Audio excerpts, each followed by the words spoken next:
tout le monde, aujourd'hui nous allons parler de la migraine. La migraine touche à peu près 15% de la population mondiale. Elle est plus fréquente chez la femme, elle touche en effet 3 fois plus les femmes que les hommes. Il y a beaucoup d'a priori sur cette pathologie qui n'est pas prise au sérieux par tout le monde.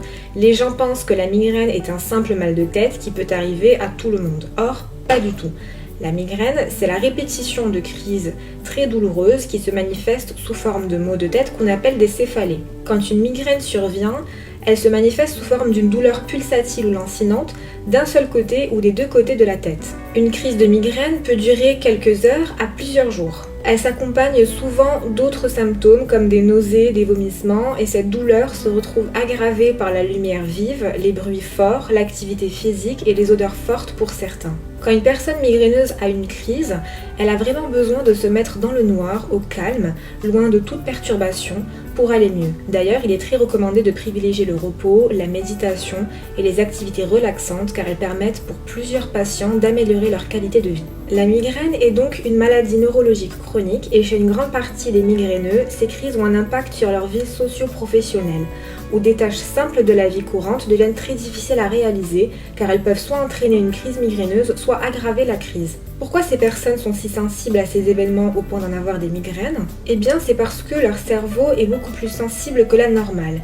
Il va y avoir des éléments déclencheurs qui vont différer d'une personne à l'autre. Cela peut aller du manque de sommeil, au fait de boire du café ou des boissons alcoolisées, au fait de manger certains aliments en particulier, de même le fait de sauter des repas, d'avoir trop faim ou de jeûner. Il faut donc identifier ces éléments et essayer de les exclure. D'autres types de facteurs peuvent aussi être à l'origine de crises, comme le stress, des changements hormonaux, des changements climatiques et des changements d'humeur. Pour mieux comprendre l'origine de cette douleur lors des migraines, eh bien, il faut savoir que plusieurs études ont montré que cela est dû à une prédisposition génétique associée à certains facteurs environnementaux. Donc il est fort probable que d'autres membres de la famille en souffrent.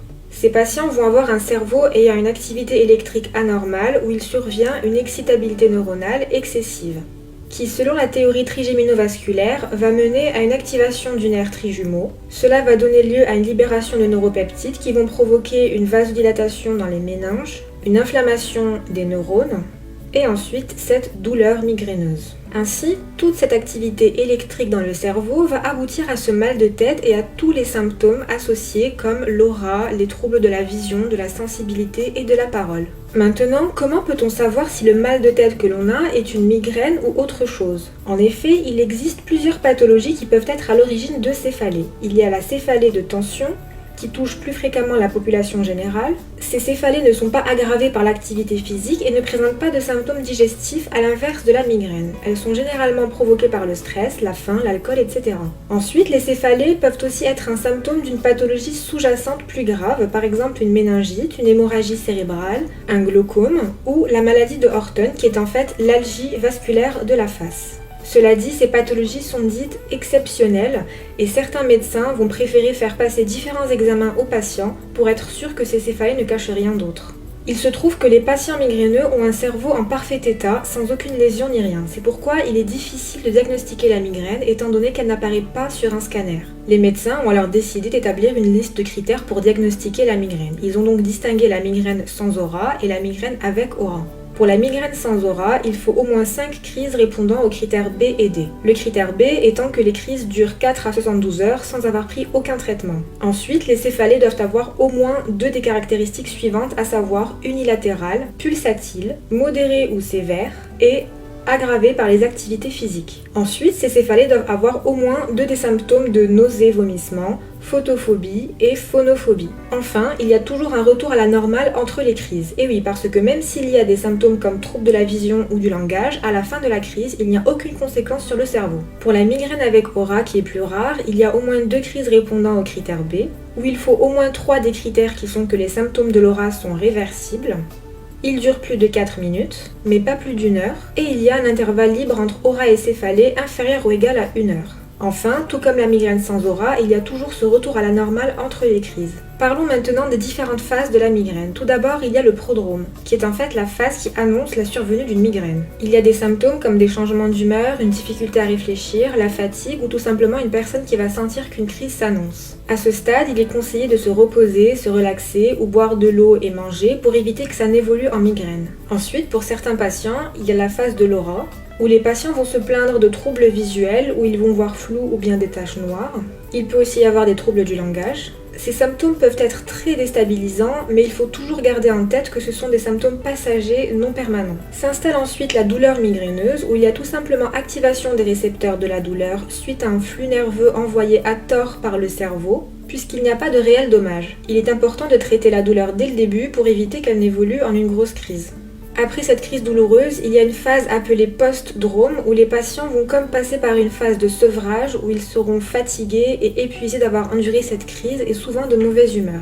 Après cela, tout revient à la normale avec un retour de la bonne humeur et une reprise des activités. Mis à part les habitudes à avoir pour éviter les crises, il existe des traitements médicamenteux. Tout d'abord, les traitements de crise qui sont à prendre le plus précocement possible, avec les INS comme l'ibuprofène, l'aspirine et le paracétamol. Chaque personne aura un de ces médicaments qui correspondra mieux et ces médicaments sont non spécifiques et recommandés pour les douleurs légères à modérées. Ensuite, il y a les triptans et les ergotés qui eux sont plus spécifiques de la migraine et sont recommandés pour les douleurs sévères ou dans le cas de résistance aux INS par exemple. Si 2 heures après la prise du médicament la douleur ne disparaît pas, il est recommandé de changer de classe. Ces médicaments spécifiques agissent sur la transmission sérotoninergique. En fait, la sérotonine va être sécrétée avant la crise et va provoquer une vasoconstriction. Cela va continuer jusqu'à ce que le stock en sérotonine s'épuise et quand il n'y aura plus de sérotonine pour provoquer cette vasoconstriction, eh bien cela va passer à une vasodilatation responsable de la douleur des crises. Les triptans sont donc des agonistes sérotoninergiques qui vont permettre de maintenir cette phase de vasoconstriction et ne pas arriver à la douleur. Cependant, pour certains, cela n'est pas suffisant. Un traitement de fond est alors proposé aux patients avec des crises fréquentes ou handicapantes. En première intention, on retrouve des bêta-bloquants comme le propranolol et le métoprolol.